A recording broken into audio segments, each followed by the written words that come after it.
Notre enquête, elle commence en juin sur les quais d'une gare, celle que l'on appelle aujourd'hui la gare de Mons. Et quand on descend du train, qu'on marche quelques mètres, voilà sur quoi on tombe. Une sorte de passerelle en métal.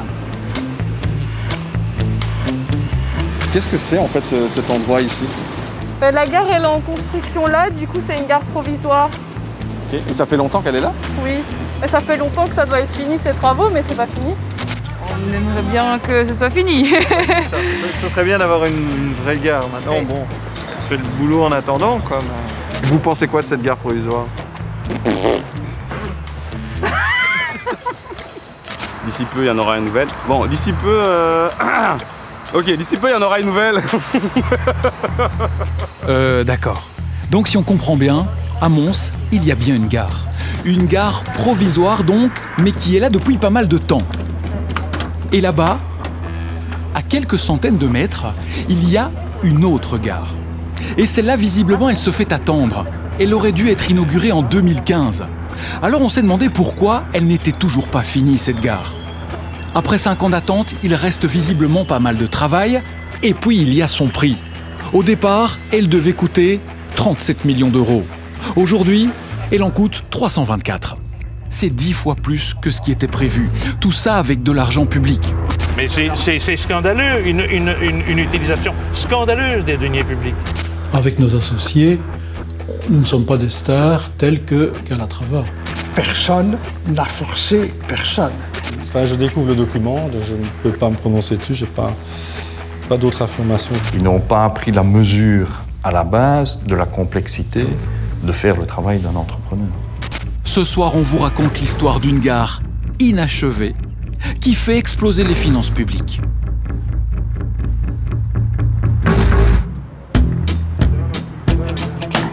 Comme on avait pas mal de questions dans la tête, on s'est dit qu'il fallait d'abord aller voir cette future nouvelle gare. On a donc enfilé nos chaussures de sécurité, notre joli petit gilet jaune et notre casque, direction le chantier de la gare de Mons. Et notre guide aujourd'hui, c'est lui, Didier Malangré. Son job, c'est un peu de gérer le chantier. Alors la gare de Mons, il la connaît plutôt bien. Le principe de cette gare-ci, c'est quoi?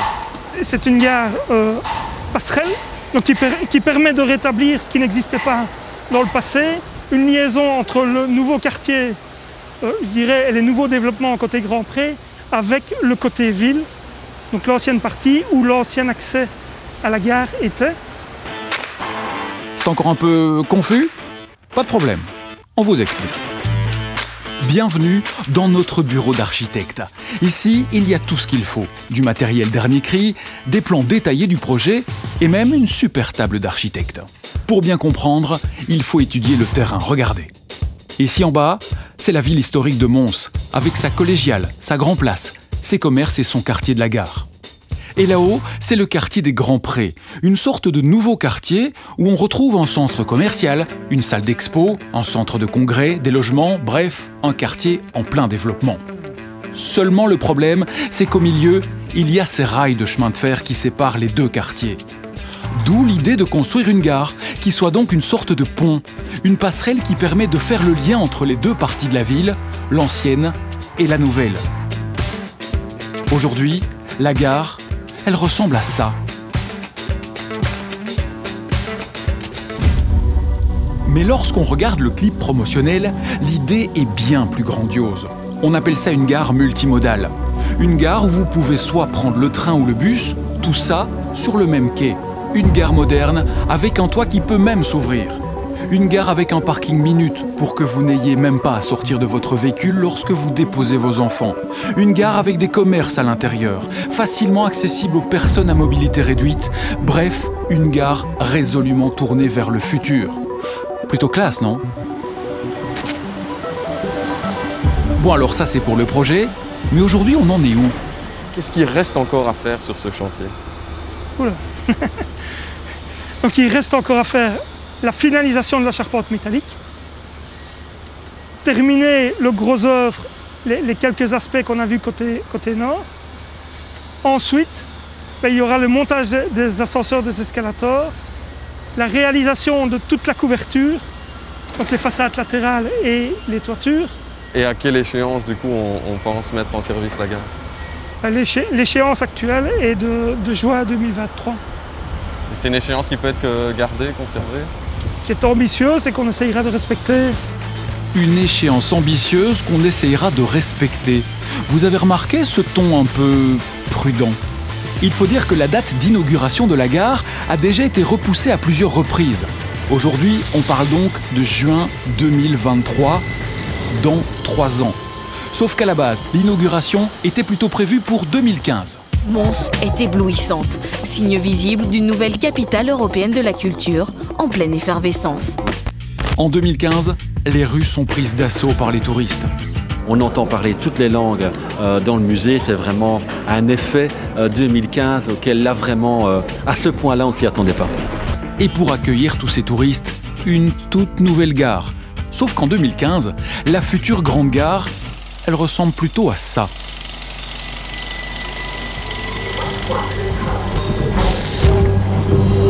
Donc si on comprend bien, le quartier de la gare de Mons, cela fait déjà 7 ans qu'il est en travaux. Quand nous le filmons cet été, voilà ce qu'on voit. Des pièces métalliques rouillées, éparpillées par terre, derrière des barrières secouées par le vent. Et puis au milieu, quelques ouvriers qui travaillent. Une ambiance presque post-apocalyptique. Et face à ces travaux, des commerçants aux premières loges. Ce quartier, Raymond le connaît bien. Cela fait plus de 15 ans qu'il gère cette petite pizzeria. Et Raymond, c'est ce qu'on appelle un vrai commerçant. Toujours le bon mot pour chaque client. Madame, monsieur, tout se passe bien? Très bien? Le Sobuco, une merveille, non? Seulement aujourd'hui, Raymond a un peu perdu le sourire. Pour lui, c'est clair, depuis le début du chantier de la gare, les choses ont bien changé dans le quartier. Il y avait des bouchers qui n'existent plus, il y avait des coiffeurs, il y avait tout, il y avait des marchands de légumes, il y avait toute une structure économique propre à la gare de Mons, mais qui faisait tourner la gare de Mons. Et puis en 2013, le chantier de la gare commence, et pour Raymond, c'est le début des ennuis. 2013, les travaux, le plan de circulation, le manque de parking a fait que les gens ne sont plus venus. Maintenant, on a perdu entre 50 et 60% de notre chiffre d'affaires. En 2015, qu'est-ce qu'on vous avait promis avec cette gare? La gare devait être l'attrait primordial. N'ayant pas été réalisée, il a fallu l'occulter. On n'a vu personne. Les cartes de tourisme étaient carrément déviées directement sur la grande place de Mons. Nous sommes, à l'heure actuelle, les parents pauvres de la ville de Mons, tout simplement.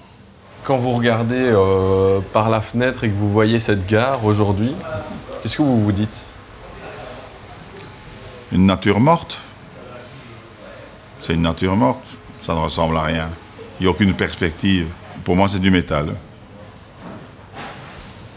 C'est du métal qui rouille. Du métal qui rouille. En résultat, loin des plans très design conçus par l'architecte Santiago Calatrava. Son nom ne vous dit rien? Il est pourtant ce qu'on appelle un architecte star, connu dans le monde entier, avec un CV plutôt fourni. La Cité des Arts et des Sciences à Valence, c'est lui.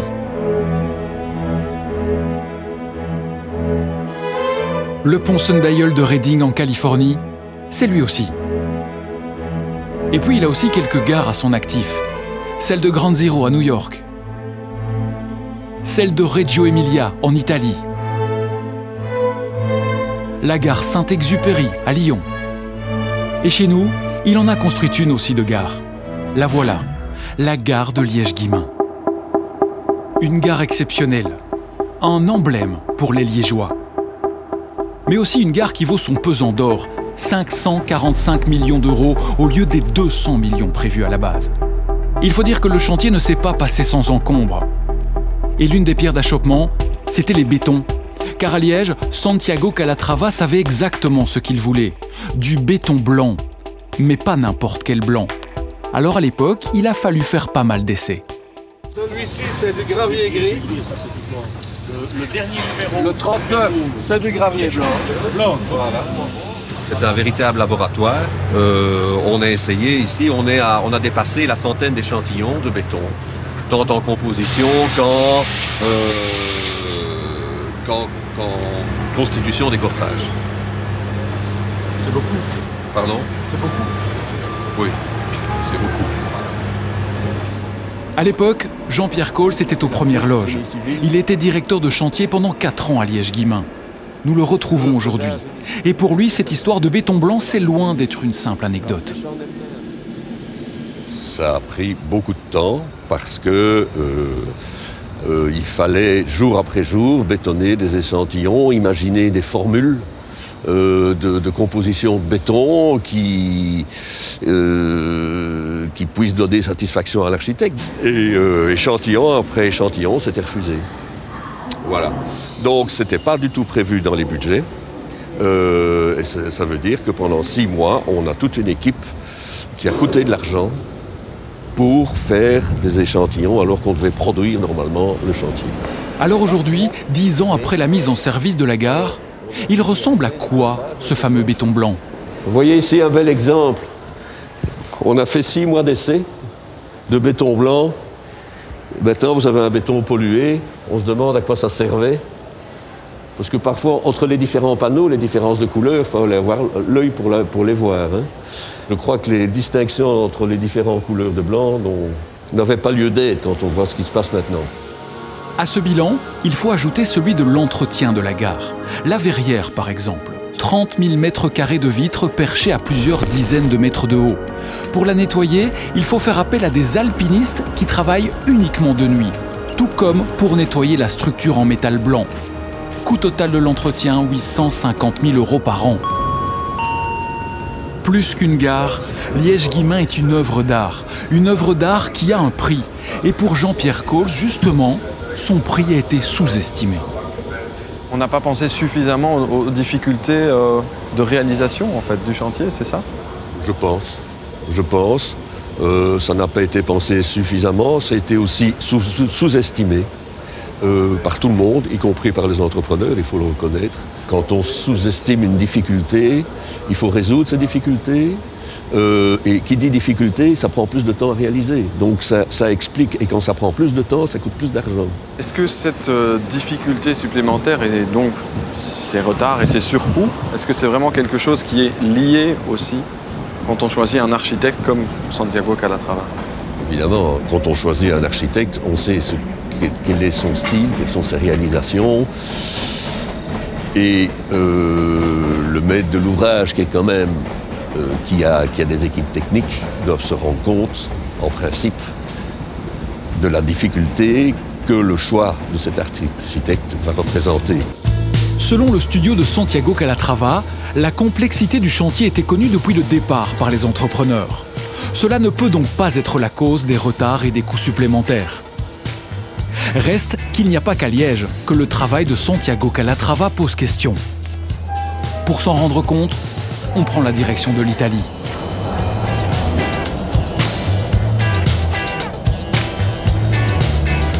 Notre enquête nous emmène à Venise. Ah, Venise, ses gondoles, son pont des Soupirs, sa place Saint-Marc et son palais des Doges. Mais aussi le pont de la Constitution, signé, tiens, Santiago Calatrava. Et pour nous en parler, on a fait appel à un vrai Vénitien, Carmine Scarano. Il nous emmène en bateau-taxi pour une petite balade sur le Grand Canal. Lorsqu'il était procureur à la Cour des comptes, Carmine Scarano a enquêté sur le pont Calatrava.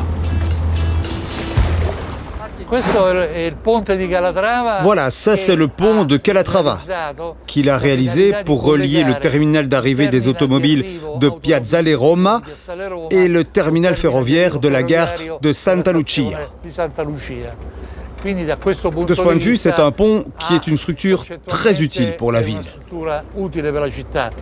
Le problème, c'est sa réalisation, qui a écrit une page très controversée de l'histoire de Venise, avec beaucoup de polémiques à cause des coûts et à cause des retards. Le pont de la Constitution. 4 ans et demi de retard pour une facture qui passe de 4 millions d'euros à la base à plus de 10 millions au final. Et la facture a continué de gonfler même après la fin du chantier à cause d'un problème de marche. Alors ici, le problème de base, c'est qu'on glisse. Avec la pluie, c'est vraiment très glissant. Le deuxième problème, c'est que les marches en verre se cassent. Il suffit de regarder celle-ci. Regardez comme elle est cassée. Cela a entraîné des coûts de maintenance qui continuent de grimper parce que les marches continuent de se casser. Les gens ne peuvent pas faire rouler leurs valises, ce qui est un vrai souci. Donc il y a tout un tas de problèmes liés à l'utilisation de ce pont. Carmine Scarano va donc enquêter pendant plusieurs années. Et ce qu'il découvre, au-delà des problèmes de maintenance du pont, est bien plus surprenant encore. Il y avait des problèmes de conception, de projets qui ont provoqué tous les soucis d'exécution. On n'arrivait pas à construire les morceaux de ce pont pour les monter ensuite. Ce que j'ai vu pendant toutes ces années, c'est que Calatrava, de son sommet d'architecte star, n'est jamais venu dans les tranchées. Il n'est jamais venu lui-même contrôler les personnes. Ici, l'administration et les techniciens se sont donc retrouvés à devoir affronter des problèmes qu'ils étaient incapables de résoudre seuls, et donc les retards et les coûts supplémentaires se sont ajoutés.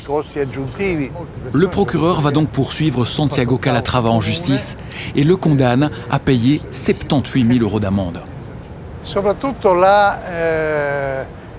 Le jugement souligne surtout la négligence professionnelle qui est incroyable pour une personne célèbre et un architecte de renommée internationale. Et ça, c'est l'élément le plus important. Avec tous ces éléments, on a donc voulu poser des questions à Santiago Calatrava.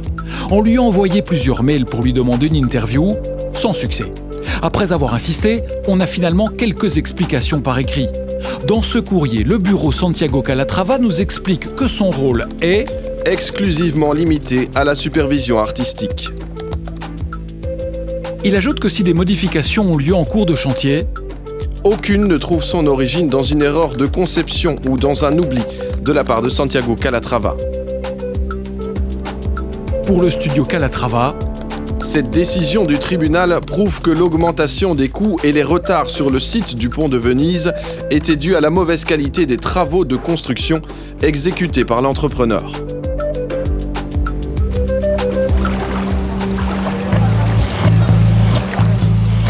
Mais revenons à Mons. Avant qu'on ne choisisse Santiago Calatrava, il a d'abord fallu organiser un concours. Et qui dit concours, dit jury. À l'époque, on est en 2006 et pour décider qui va décrocher le contrat, ils sont 11 autour de la table. 2 représentants de la ville de Mons, 2 représentants de la SNCB Holding, 2 membres de filiales de la SNCB, un architecte indépendant, un architecte de la ville de Mons, un représentant de l'administration du territoire, un professeur universitaire et un juriste. Et pour animer les débats, un président de jury, qui n'est autre que le bourgmestre de Mons, le président du Parti socialiste et ministre-président wallon du moment, Elio Di Rupo. À l'époque, il y a donc déjà une gare à Mons. Le but du concours, c'est donc bien de construire une passerelle. Une fois le concours lancé, 6 bureaux d'architectes remettent des projets. Parmi eux, Santiago Calatrava, mais il n'est donc pas le seul. Joël Renaud participe lui aussi. Il habite et travaille à Mons. Et pour répondre aux exigences du concours, il s'associe avec un bureau d'architectes hollandais plus expérimenté. Alors ce projet, on le voit, qu'est-ce que c'est? Donc en fait ici, le concours porte sur une passerelle, une couverture des quais de la gare qui doit s'allonger pour l'attente future des TGV et un parking de 800 places, à peu de choses près si mes souvenirs sont bons, et des réflexions urbanistiques autour du quartier de la gare. À la base, Le but du concours, c'est donc bien de construire une passerelle qui viendrait s'ajouter à la gare existante. On ne parle donc pas encore d'une nouvelle gare. Le cahier des charges va même jusqu'à interdire de toucher au bâtiment de l'ancienne gare de Mons. Le projet de Joël Renaud tourne donc bien autour de cette fameuse passerelle. La réflexion, c'est de prendre la passerelle là-bas et de la ramener vraiment au centre de la place. Ce projet tel que vous le concevez en 2006, il coûte combien ? L'évaluation qu'on en a faite est de l'ordre de 25 millions. Il peut être fini en combien de temps, normalement ? C'est une réflexion esquissée, je vais dire, mais on pourrait tabler sur 2-3 ans. 25 millions, c'est quand même pas un chantier énorme, j'imagine. 25 millions pour une passerelle construite en 3 ans. C'est donc le projet proposé par Joël Renaud. La suite du concours est anonyme. Tous les candidats remettent leurs plans sans les signer. Le but, garantir les mêmes chances pour tout le monde. Sauf que pour Joël Renaud, en pratique, c'est autre chose. Quand on fait appel à des architectes de renom, ou qui ont une signature, comme on dit vulgairement, on peut facilement se douter que ça puisse être la personne imaginée qui soit à la base de ce projet-là. L'architecture de Calatrava, on sait comment elle est, quoi. Alors la signature de Calatrava a-t-elle pesé dans la balance? En tout cas, après délibération, c'est bien son projet à 37 millions d'euros qui est choisi. Et ce moment-là, Joël Renaud s'en souvient très bien. Le jury prend sa décision. Quel est votre sentiment? On se dit, bah oui. Oui. Avec nos associés, nous ne sommes pas des stars telles que Calatrava. On était quand même un peu étonnés, mais on se dit, bah oui, il y a une recherche de vedettariat, de stars, qui à l'époque était déjà bien connue, mais qui a pris de l'ampleur depuis, parce que le star system en architecture, c'est devenu la règle. Au final, on a donc bien choisi un architecte connu mondialement, Santiago Calatrava. Et l'histoire ne s'arrête pas là. 2 ans après le concours, on modifie fondamentalement le projet. D'une simple passerelle à 37 millions d'euros, on passe à une toute nouvelle gare à 324 millions. Alors y avait-il l'ambition de faire de cette gare un emblème montois signé par un grand architecte? François Colette en est persuadé. Il est conseiller communal dans l'opposition à Mons et il était très attaché à l'ancienne gare, celle qui aujourd'hui n'existe plus. Avec quelques amis, il avait d'ailleurs monté une association pour tenter de classer l'ancien bâtiment.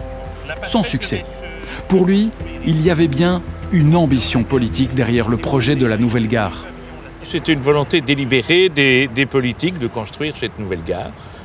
C'était effectivement doter Mons d'un bâtiment prestigieux, d'un architecte prestigieux, et elle a servi d'ailleurs d'argument pour permettre l'adhésion, enfin la reconnaissance de Mons comme capitale européenne de la culture en 2015. Une ambition qui, selon François Colette, est due à un homme, le bourgmestre de Mons à l'époque, Elio Di Rupo. Pour moi, c'est pour la gloire de celui qui a commandé les travaux, qui pense que ça va passer à la postérité. Et celui qui a commandé les travaux, c'est-à-dire? C'est Elio Di Rupo qui a commandé les travaux. Il faut être clair, il faut mettre les noms sur les choses. Mais c'est scandaleux, une utilisation scandaleuse des deniers publics, absolument. Alors, Elio Di Rupo a-t-il œuvré en coulisses pour faire de cette gare un grand projet montois? Cette question, on a eu envie de la poser à l'intéressé. On a donc tenté de prendre rendez-vous à plusieurs reprises. Et autant vous le dire, ça n'a pas été simple. On a d'abord envoyé plusieurs mails et SMS. Monsieur Di Rupo ne souhaite pas commenter ce projet, étant donné qu'il s'agit d'un projet qui est porté exclusivement par Eurogare. Concernant votre demande sur la gare de Mons, désolé, mais la réponse d'Elio Di Rupo reste la même. Alors, comme on est plutôt persévérant, on s'est dit qu'on allait tenter notre chance une fois encore. Direction le Parlement wallon. Aujourd'hui, ce sont les fêtes de Wallonie et M. Di Rupo, ministre-président wallon, est justement présent. Bonjour, je travaille pour la RTBF. Pouvez-vous déranger une petite seconde? Très bien. Que souhaitez-vous savoir? Eh bien, en fait, on travaille pour la RTB, on travaille pour l'émission Investigation.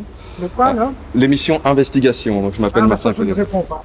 Parce que vous voulez m'interroger sur toute autre chose que les fêtes de Wallonie. Sur un projet wallon, justement, un grand projet wallon qui est celui de la gare de Mons. Vous êtes extrêmement aimable, mais d'abord, vous auriez dû me prévenir. On vous a justement envoyé plusieurs mails, on a fait plusieurs demandes d'interview, monsieur Desroupeaux. Mais vous faites votre cirque. Non, il ne s'agit pas du tout d'un cirque, monsieur Desroupeaux. Vous faites votre cirque en tant que journaliste, vous vous autorisez n'importe quoi, n'importe comment. Le minimum de politesse, c'est de prendre rendez-vous. Bon, cette fois-ci, c'est raté. Et on repart, c'est vrai, un peu déçu. Mais quelques semaines après cette conversation un peu tendue, retournement de situation. Elio Desroupeaux finit par accepter notre interview. Il nous reçoit chez lui, à Mons. On va donc pouvoir lui poser toutes nos questions. Certains parlent, pas de la gare de Mons, et de la gare commandée par M. Desroupeaux. Qu'est-ce que vous leur répondez à ces opposants? Écoutez, j'ai jamais eu la prétention d'être aimé par 100% de la population de Mons. J'ai jamais eu cette prétention-là. Qu'il y ait des gens qui ne m'aiment pas ou qui ont envie de colporter des bruits, ça fait partie de la vie, c'est tout. Si c'est du bavardage, bon, c'est comme la chanson de Dalida. Parole, parole, parole. Reste la question du jury. Celui qui a choisi Santiago Calatrava pour construire cette gare. Souvenez-vous, Elio Desroupeaux en était le président. Alors le choix de Calatrava était-il décidé à l'avance? Les jurys étaient 11. 11 membres. Les 11 membres ont signé le PV à l'unanimité. Personne n'a forcé personne. Vous comprenez ce que je veux dire? On ne force pas 11 personnes. C'est pas comme si c'était 2 ou 3 personnes. Tout s'est fait d'une manière extrêmement correcte. Extrêmement correcte. Quand on voit quand même les personnes qui sont signataires, il y a notamment des personnes qui vous sont proches. Par exemple, Madame de Grove, Monsieur Lamont. Qui ça? Mais il est CEO d'Infrabel. Hein? Qu'il me soit proche ou qu'il ne me soit pas proche, ça n'a pas d'importance. D'abord, s'il n'est pas proche, c'est quelqu'un que je connais très bien, mais il est CEO d'Infrabel, c'est pour ça qu'il est là. Il n'est pas là pour me faire plaisir. Et qu'est-ce qui explique qu'à un moment, la SNCB va décider d'investir et de réfléchir à ce projet à Mons spécifiquement? Simplement parce que toutes les autres villes avaient vu leur gare rénovée. Anvers, Gand, Bruxelles, bien sûr. Il y avait Namur, Charleroi, Liège. Et c'était autour de la ville de Mons, dans la hiérarchie des villes. Et quand la question s'est posée, au lieu de rénover simplement, la SNCB savait depuis très longtemps que ce qui était souhaité, c'était qu'on puisse avoir une passerelle. Alors la gare de Mons n'est-elle au final que la conséquence d'une répartition des budgets de la SNCB entre la Flandre et la Wallonie? Au fond, comment sont répartis les investissements de la SNCB en Belgique? Pour le savoir, on prend la direction d'Anvers. Là aussi, on a investi pas mal d'argent pour la rénovation de la gare. Pas moins de 775 millions d'euros. Tout ça grâce à un mécanisme qu'on appelle la clé de répartition. Vous vous demandez ce que c'est? Ça tombe bien, notre spécialiste vous l'explique. C'est parti pour la Minute Économique. La clé de répartition détermine la distribution des investissements de la SNCB entre le nord et le sud. Concrètement, c'est une clé 60-40, ce qui veut dire que 60% des investissements en Flandre devront être compensés par 40% de ces mêmes investissements en Wallonie, et vice-versa. Concrètement, quand on investit par exemple de l'argent dans la rénovation d'une gare comme celle-ci, à Anvers ou à Gand, on va aussi investir de l'argent dans des gares comme celle de Liège ou de Mons. Voilà comment les budgets atterrissent en Flandre ou en Wallonie. Mais après ça, il faut encore répartir ces budgets au sein de la Wallonie et décider où va aller l'argent. Et c'est justement là que chacun va plaider pour sa ville ou pour sa commune. En Wallonie, on connaît bien sûr le phénomène du sous-régionalisme. Donc si on investit beaucoup à un certain moment dans une grande gare à Liège, bon après ce sera aussi le tour à Mons ou à Charleroi ou à d'autres sous-régions. Et là vont bien sûr aussi jouer des équilibres partisans, politiques, et notamment aussi va jouer le poids de certaines personnalités politiques. C'est clair que si vous avez quelqu'un avec beaucoup de poids politique dans une certaine ville ou dans une certaine région, vous allez voir plus d'investissements attirés. Alors la personnalité d'Elio Di Rupo a-t-elle pesé dans la balance? Une chose est sûre, ce n'est pas le nombre de navetteurs. À en croire les chiffres de la SNCB, Mons n'est que la 5e gare wallonne. On y compte 10 000 navetteurs par jour. Bien loin derrière Ottignies et ses 23 000 navetteurs, ou encore Liège-Guillemins qui en compte près de 18 000 par jour. Pourtant, à Mons, on a vu les choses en grand. Et selon certaines sources proches du dossier, ce n'est pas un hasard. Tout se passe en 2012 dans les coulisses du Parlement wallon. À l'époque, le PS et Écolo sont en coalition, donc dans le même gouvernement. Et c'est Écolo, par le biais du ministre de l'Aménagement du Territoire, Philippe Henry, qui délivre le permis d'urbanisme de la gare de Mons. Le choix du ministre Henry et d'Écolo aurait été influencé, une version contestée par le ministre, mais que nous rapportent plusieurs sources. Le PS et Elio Di Rupo en avaient fait un point central. Il n'était pas question de toucher à ça. Il y avait des accords au niveau du gouvernement régional.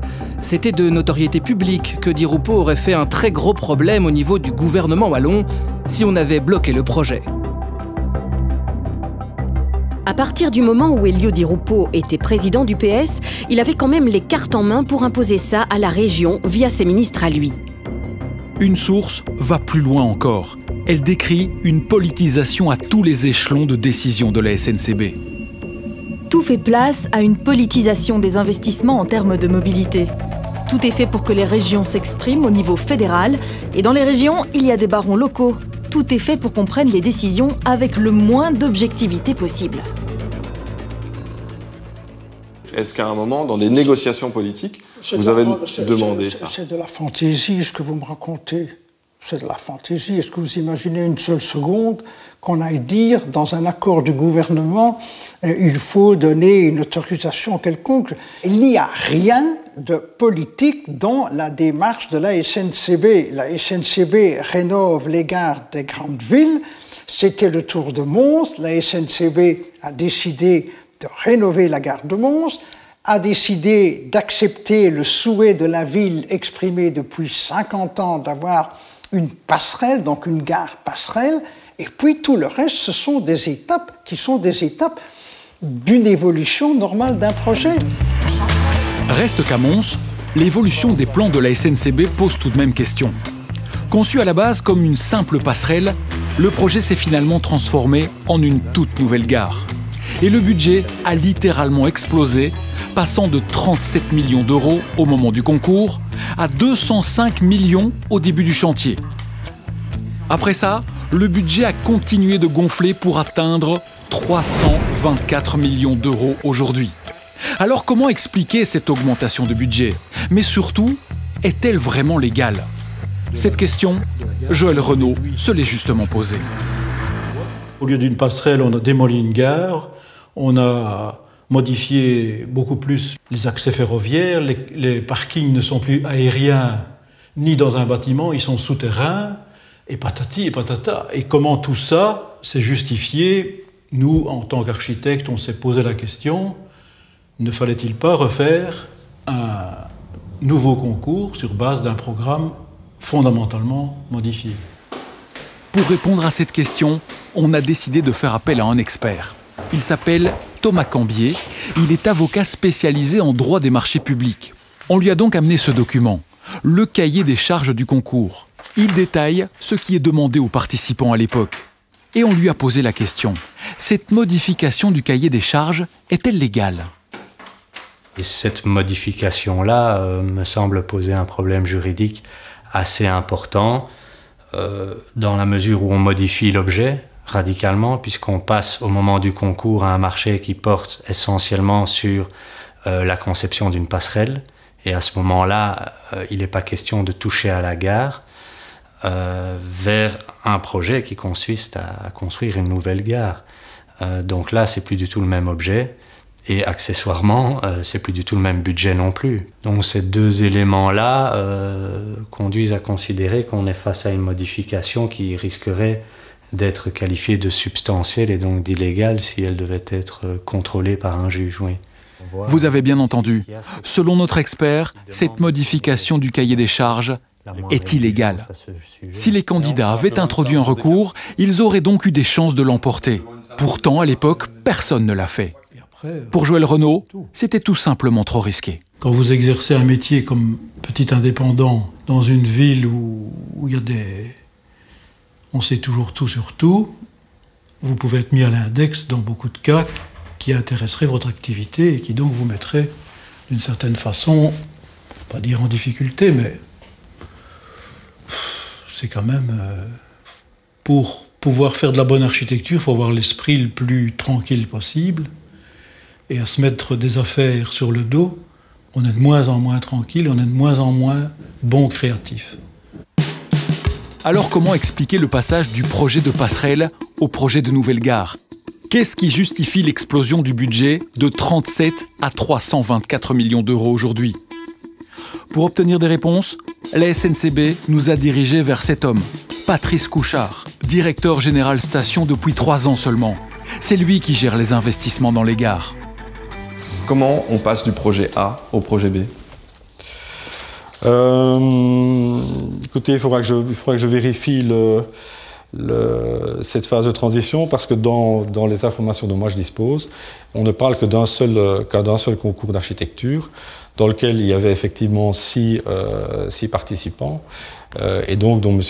Calatrava a été le lauréat et qui comportait donc le projet qui est celui que nous avons aujourd'hui devant nous. Donc, justement, c'était pas le même projet à la base. Comment se fait-il qu'on passe d'un projet A à un projet B sans d'ailleurs refaire un concours d'architecture?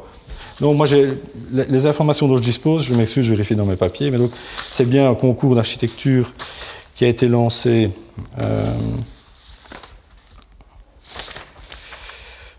donc il y avait 6 participants. Et donc c'est bien ce concours-là, c'est le concours de 2006. Oui, et donc il portait sur le projet de gare passerelle. Donc moi je n'ai pas d'informations sur un autre concours. Bon, visiblement, pour la SNCB, c'est compliqué de répondre à cette question. Il faut dire qu'à la base, on avait demandé une autre interview avec un homme qui connaît très bien le dossier. Cet homme, c'est Vincent Bourlard, le patron d'Eurogare, la filiale de la SNCB chargée de construire la gare de Mons. Une tête bien connue à la SNCB. Il a été responsable des gares pendant plus de 10 ans. Il a aussi été président du conseil d'administration des 2 filiales chargées de rénover les gares en Flandre et en Wallonie. La gare de Liège, signée, elle aussi on vous le rappelle, par Santiago Calatrava, c'est lui. Vincent Bourlard est désormais pensionné depuis 3 ans. Enfin, pas vraiment. Il est toujours administrateur délégué d'Eurogare et continuerait d'être payé. Dans nos archives, c'est bien lui qui répond à toutes les questions sur la gare de Mons. Depuis le début de notre enquête, on a donc cherché à l'interviewer. On a envoyé des mails pendant 3 mois. Mais la réponse du service communication de la SNCB a toujours été la même. Concernant M. Bourlard, comme expliqué précédemment pour le groupe SNCB, il a été convenu que l'interview serait celle de notre directeur général station. Concernant la demande d'interview complémentaire, comme évoqué depuis le début, nous ne souhaitons pas multiplier les interlocuteurs. En interview, on a donc insisté, encore une fois. Monsieur Bourlard, on l'a eu au téléphone, il nous a dit qu'il était disposé, qu'il était disponible aux alentours de mi-septembre. Donc si vous marquez votre accord, on peut tout à fait faire une interview avec lui et évoquer ces aspects plus précis avec lui. Si c'est... On va en discuter en interne. Ouais. C'est une possibilité. Bon, on va en discuter en interne. Bon, visiblement, poser des questions à Monsieur Bourlard, c'est compliqué. Impossible même. Mais un mois après cette rencontre, nous recevons des précisions. Dans ce courrier, la SNCB nous explique que la modification du cahier des charges est due à une évolution du projet. Comme dans tout projet d'aménagement d'un site de gare, le concept de base est peaufiné pendant la phase d'étude. Une révision de l'avant-projet s'est avérée une solution plus appropriée. C'est donc l'ensemble de ces réflexions qui a fait évoluer la concrétisation du concept vers le projet final. Le concept de base a donc été peaufiné. Reste que la modification du cahier des charges est bien illégale. Alors une question subsiste. Est-ce qu'on n'aurait pas dû refaire un concours si la demande initiale est tellement différente que de ce qui est en train de se faire? Tout à fait, mais donc je découvre le document, donc je ne peux pas me prononcer dessus, je n'ai pas d'autres informations que celles que je viens de vous donner. Mais effectivement, si on change l'objet d'un marché, il faut refaire le marché. Tout à fait. Bon, si on résumait un peu, jusqu'ici, on a donc compris que la SNCB devait à la base construire une passerelle. Pour mener les travaux à bien, elle a confié la gestion du chantier à sa filiale Eurogare.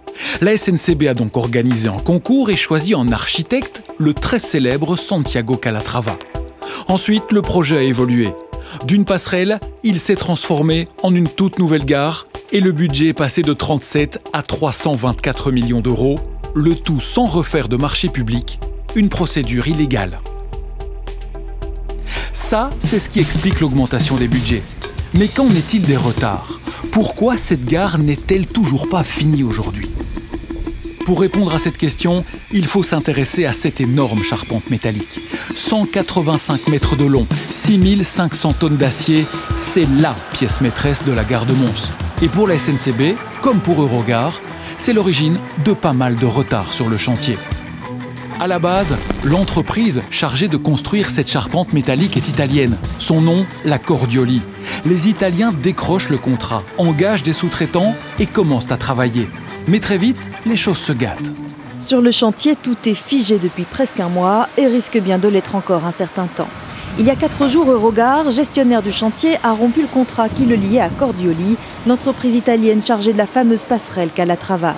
Il y a des décisions qui doivent être prises. Malheureusement, ça va engendrer du retard dans ce chantier. Donc j'espère vraiment que pour fin 2018, cette gare sera enfin terminée. Le contrat entre Cordioli et Eurogare est résilié. Les ouvriers quittent le chantier et la charpente reste en rade. Alors que s'est-il vraiment passé à l'époque entre Cordioli et la filiale de la SNCB? Pourquoi le contrat a-t-il été résilié?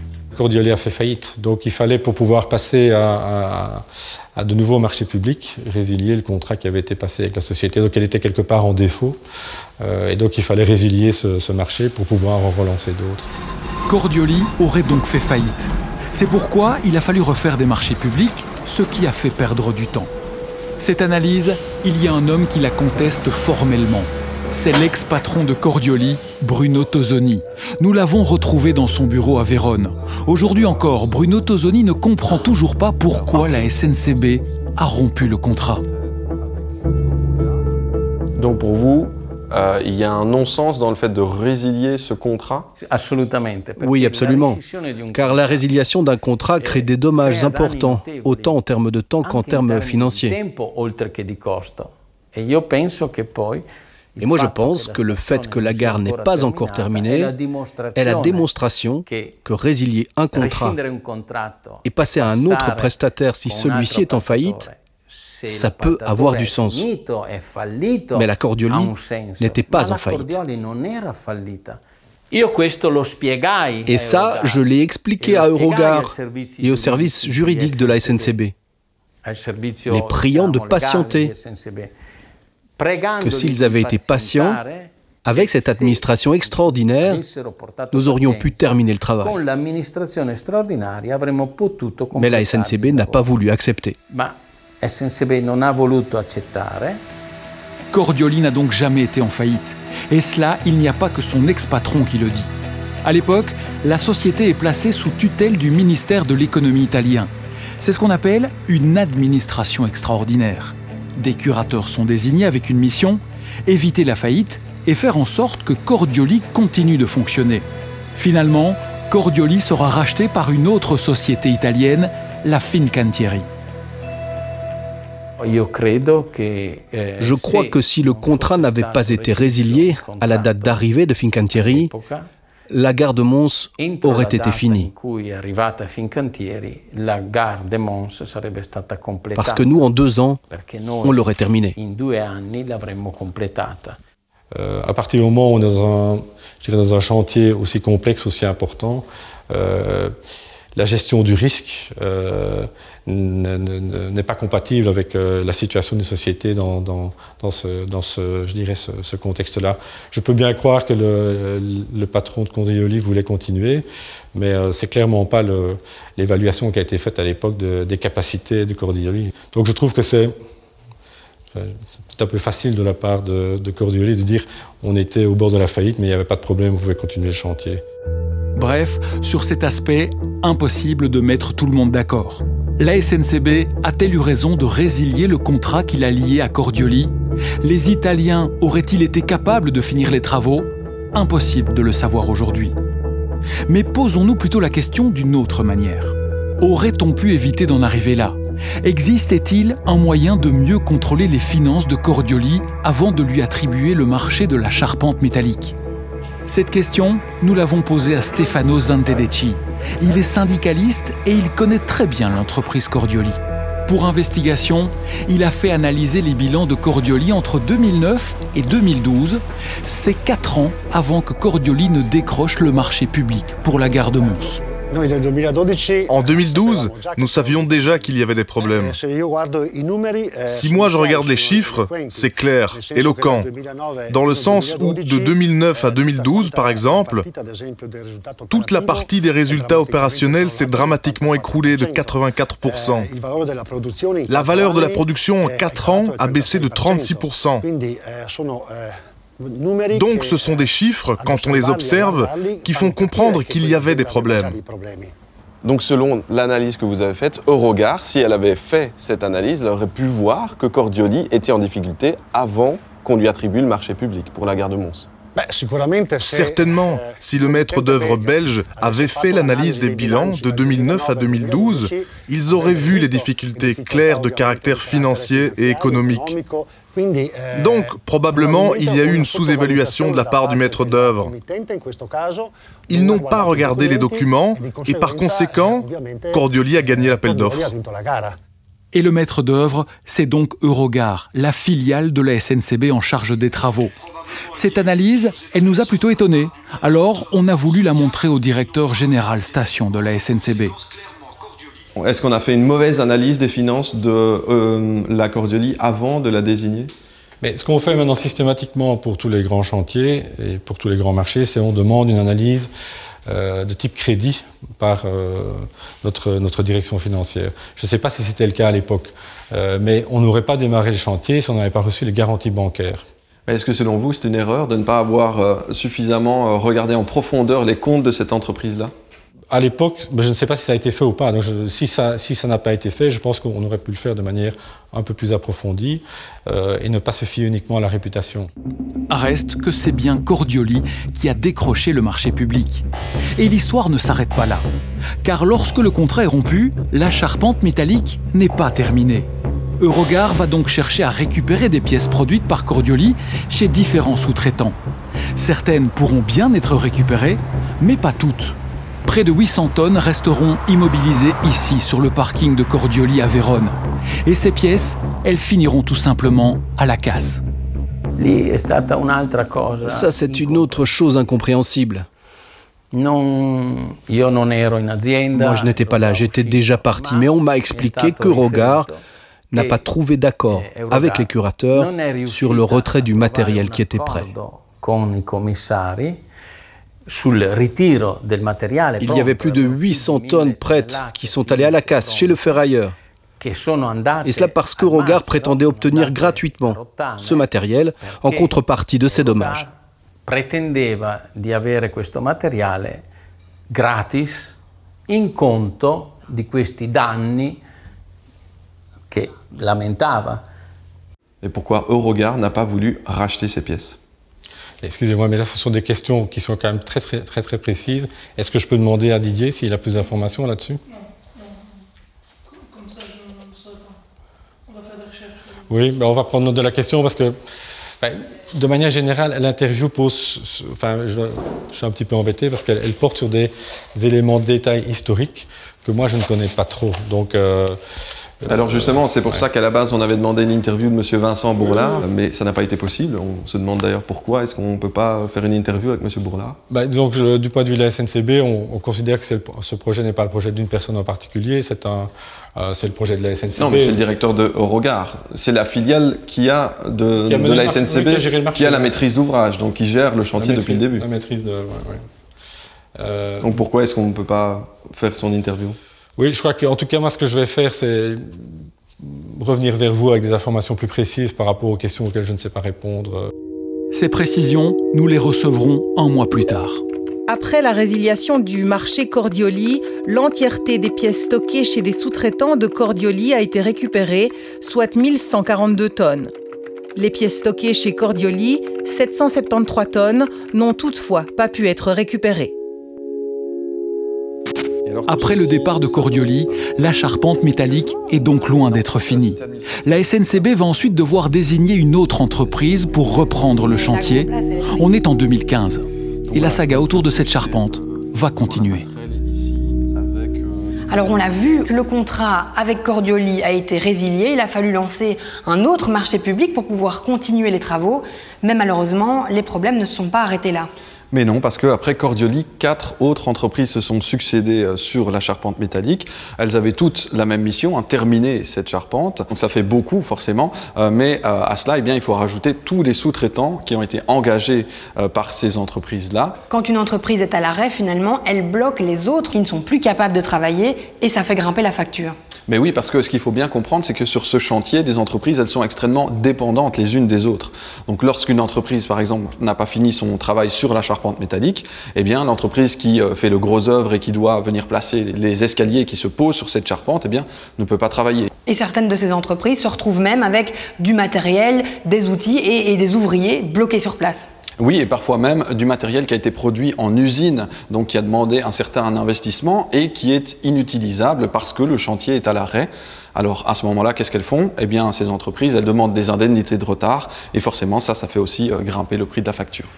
Sur le chantier de la gare de Mons, on compte donc des dizaines de sociétés et de sous-traitants. Tous travaillent sous les directives d'Eurogare. C'était le cas de Frédéric Loriot. Il est le patron de CIT Blaton. Et CIT Blaton, dans le monde du bâtiment, c'est un peu une référence. Cela fait 150 ans qu'ils construisent partout en Belgique. CIT Blaton reprend donc les travaux sur la charpente métallique après le départ de Cordioli. Et pour Frédéric Loriot, dès le début, la reprise du chantier est compliquée. Il est désert, puisqu'ils n'ont plus personne qui travaille sur la charpente. Et donc, voilà, après, on commence à travailler, on découvre les difficultés du puzzle à monter. C'est un peu comme si on vous donnait un puzzle, on vous donne un modèle, une image de ce que vous devez construire comme puzzle. D'abord, vous ne savez pas exactement si vous avez toutes les pièces, vous ne savez pas quelles pièces manquent, et on vous dit le modèle, il n'est peut-être pas tout à fait bon. Donc c'est comme ça qu'on est parti. C'est comme ça qu'on a démarré le chantier, et ça a été comme ça jusqu'à la fin.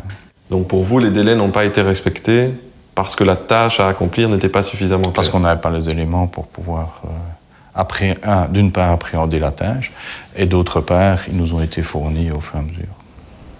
Au final, le chantier prendra plus d'1 an de retard. CIT Blaton va donc réclamer des surcoûts à Eurogare. Aujourd'hui, la procédure est toujours en cours. Il faut encore déterminer qui est responsable du retard et surtout, qui va payer le supplément. Une extension de délai pareil, c'est quelque chose de courant sur un chantier ou pas? Non, c'est pas courant.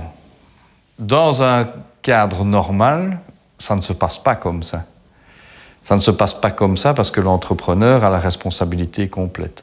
Donc nous avons monté des charpentes récemment sur la gare de Malines, on en a monté d'importantes sur la gare de Gand.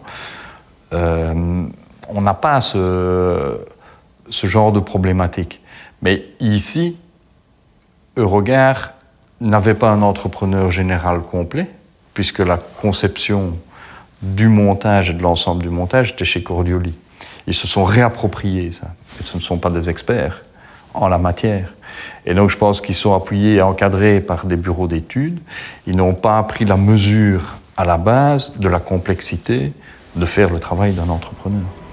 En tentant d'assurer la reprise du chantier de la charpente métallique, Eurogare aurait donc fait pire que mieux. Au total, 5 entreprises se sont succédées, toutes avec la même mission, finir les travaux. Sauf qu'aujourd'hui, la charpente n'est toujours pas terminée et son coût risque bien d'augmenter encore. Alors ce chantier a-t-il été mal géré? Je pense que la gestion du chantier, je dirais pas qu'elle est mauvaise, mais on doit en tirer un certain nombre de leçons, ça c'est sûr. Un projet trop ambitieux pour Mons? Le projet est très ambitieux, oui. Il est très ambitieux. Trop? Je pense que si on devait aujourd'hui, avec les moyens qu'on a, refaire un projet à Mons, il serait dimensionné d'une façon probablement un peu différente. Je crois que par rapport, comme je l'ai dit, aux moyens dont on dispose et aux priorités de la SNCB qui ne concernent plus uniquement quelques dizaines de grandes gares, mais la majorité de son réseau, on ferait probablement un projet qui serait moins ambitieux. Voilà, et avec un planning plus réaliste et un budget plus serré. Un projet moins ambitieux et un budget plus serré. Justement, il est temps de faire le bilan. Au final, cette gare, elle aura coûté combien de plus? Aujourd'hui, on le sait, son prix est estimé à 324 millions d'euros. C'est 10 fois plus que le budget initial. Et on l'a compris, cela pourrait encore augmenter. D'ailleurs, qu'en est-il des surcoûts? Ces fameux suppléments apparus pendant le chantier. Si on en croit les chiffres de la SNCB, ils s'élèvent aujourd'hui à 15% de la facture totale. Cela représente en fait 48 600 000 euros. Et avec 48 millions d'euros, on peut en faire des choses. Pour vous le montrer, on vous emmène, dans une gare. Une petite gare cette fois. Bienvenue à Saint-Guilain. Ici, plus de 2000 navetteurs transitent par jour. Il y a quelques années, cette gare, la SNCB l'a rénovée. Un guichet moderne, des boiseries toutes neuves. On a même remis en ordre l'installation incendie. C'est basique, mais c'est fonctionnel. Total de la facture, 3 millions d'euros. Donc si on fait le calcul, avec le budget actuel de la gare de Mons, on aurait pu rénover 108 gares comme celle de Saint-Guilain. Alors les Montois avaient-ils vraiment besoin d'une gare à 324 millions d'euros? En tout cas, à en croire la SNCB, ce sera le dernier chantier d'une telle ampleur. Désormais, les gares cathédrales, c'est fini. Depuis le début de notre tournage cet été, les travaux ont repris. Au mois d'octobre, on comptait des dizaines d'ouvriers sur le chantier. Reste qu'aujourd'hui, la gare n'est toujours pas terminée. Elle devrait l'être en juin 2023, avec 8 ans de retard. Et si ce nouveau délai n'est pas tenu, les conséquences pourraient être lourdes pour les Montois. La ville perdrait 12 millions d'euros de subsides européens, des subsides pourtant essentiels pour finir l'aménagement des places autour de la gare. Alors aujourd'hui, plus que jamais, le temps est compté.